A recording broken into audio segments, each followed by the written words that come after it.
నీతిమంతుల గద్దింపు తైలాభిషేకం. మరి కీర్తన 141:5లో నాతాను గద్దించినప్పుడు దావీదు దిద్దుకున్నాడు. ఎందుకు? ఆ యొక్క ప్రాణ స్నేహితుడు నాతాను కాబట్టి ఆ గద్దింపు దిద్దుకున్నాడు. గద్దింపు బుద్ధిమంతునిగా మార్చును. అంతేకాదు గద్దింపు వివేకిగా మార్చును. మరి గద్దింపు ఘనతను ఇస్తుంది. గద్దింపు త్రావలో నిలబెట్టును. మరి గద్దింపు జ్ఞానము కలుగజేయును.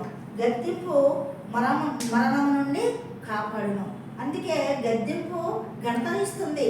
మరి సామెతలు 12:18లో మరి గద్దింపు నీకు విసుగు పుట్టిస్తుందేమో కానీ ఆ యొక్క గద్దింపు మరి నిన్ను సరైన మార్గంలో నడిపిస్తుంది. నన్ను దిద్దుము చిన్నప్రాయము అనే మరి యంగమూరి దేవదాసాయి గారు మరి పాడుకున్నారు. అందుకే ఆయన గొనుడయ్యాడు. మరి మనం గద్దింపుకు లోపడాలా. గద్దింపుకు లోబడినప్పుడు మనం దేవుడి యొక్క గద్దింపు దేవుని మాటలకు గద్దించినప్పుడు, ఆ మాటకు లోబడినప్పుడు మనలను సరైన మార్గంలో నడిపిస్తుంది. అలాంటి గద్దింపు గల వాక్యం కావాలని మనం దేవుని